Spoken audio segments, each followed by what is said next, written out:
Hello, I'm Mr. McBrien. This is TEJ3M, Binary and Hexadecimal Arithmetic.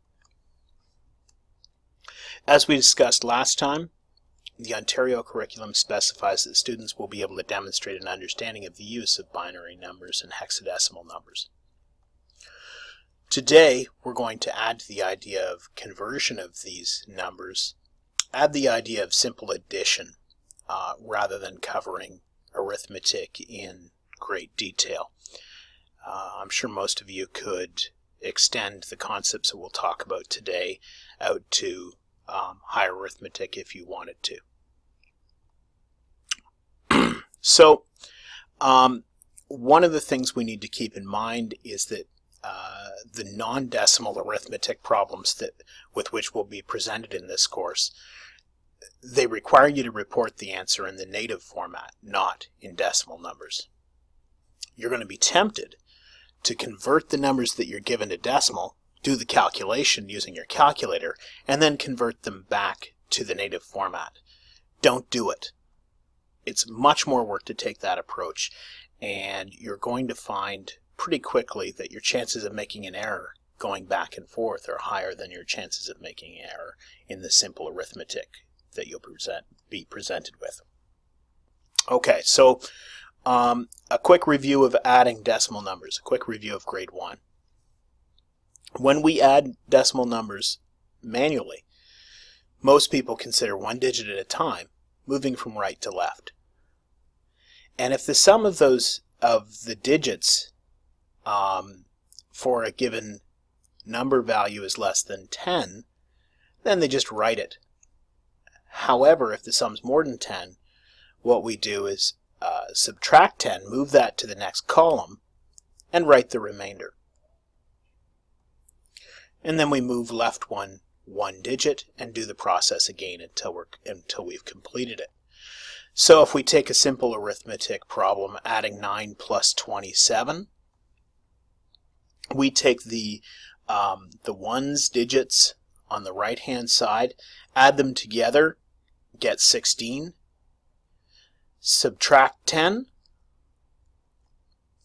and put the 6 into our ones column and move the 1 across into the tens column. And then we just do the process again.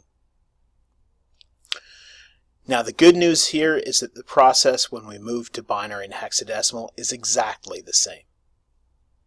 So the only difference is what 1, 0 means. It doesn't mean 10, it means something different. Everything else is exactly the same. So if we take adding binary numbers, we're just going to take that process with decimal numbers and replicate it, considering one digit at a time. Now we do need a reminder of something.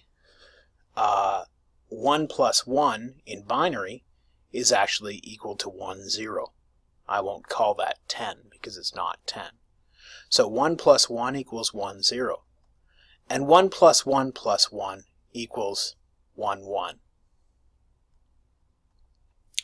So once we have those simple tools in front of us, we can take a simple example first and move on.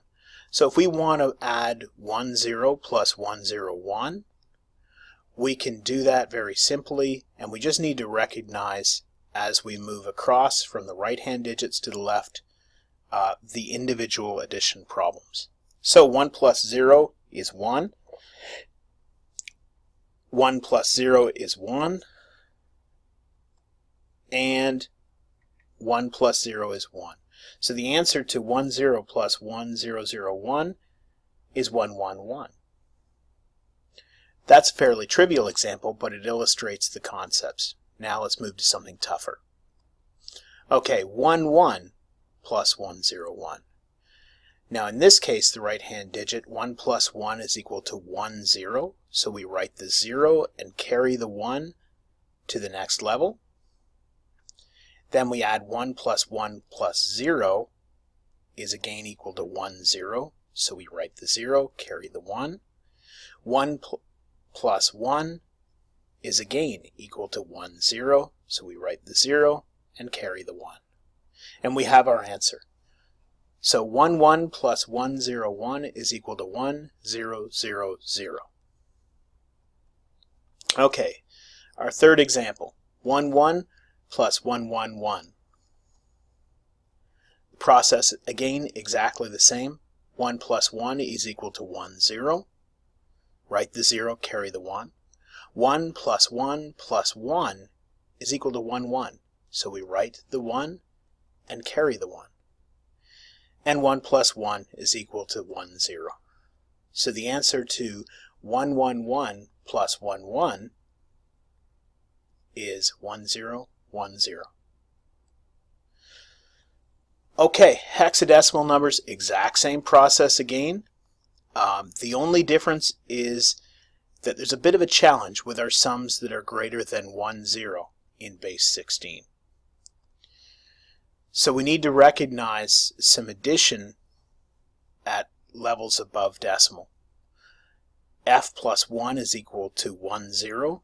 F plus 2 is equal to 1, 1, etc. There's a large number of possibilities for this. One interesting sum that I thought I'd point out is the highest sum you'll ever face when adding two numbers together is F plus 1. And the answer to that is 1F.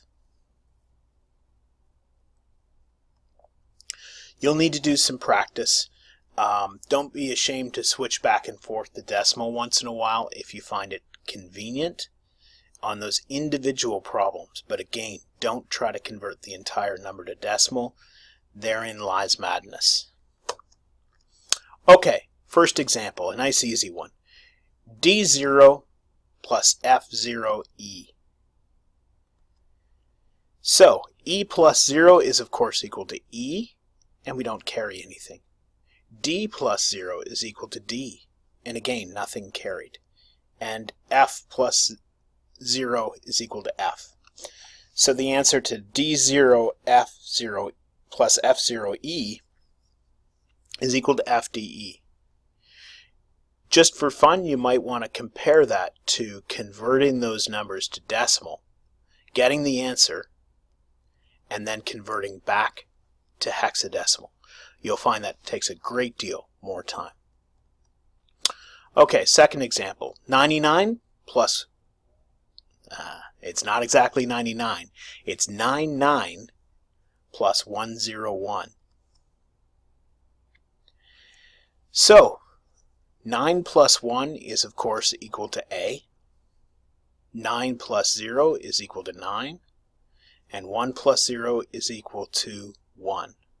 So the answer to 99 plus 101 is 19A. Or more accurately, 19A. Alright, a bit more challenging one. AA plus BBB. So this is about as challenging a problem as you can be given in terms of arithmetic, in terms of addition of hexadecimal numbers. So, what we want to do is solve the problem of A plus B.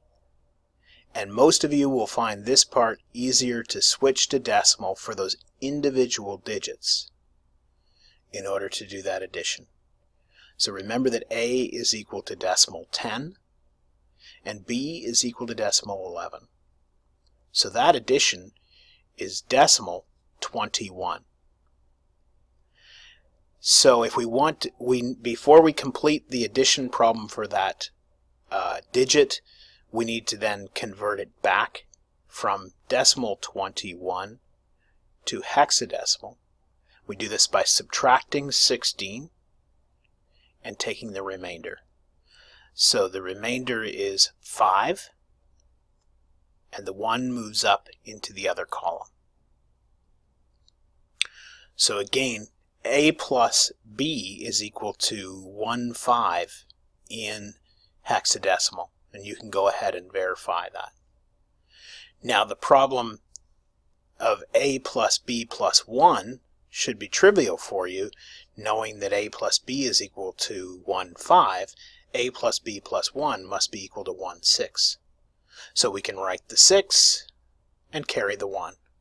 And of course, B plus 1 is equal to C. So the answer to AA plus BBB is C6-5. That's about as complicated a problem as you can be given in this part of the course. So for your homework, please complete the mathematics problems on the binary and hexadecimal worksheets. And if you recognize that you need more practice than is offered there, you can create your own problems very easily, and use the website that I showed previously to check your answers. Thank you and have a great night.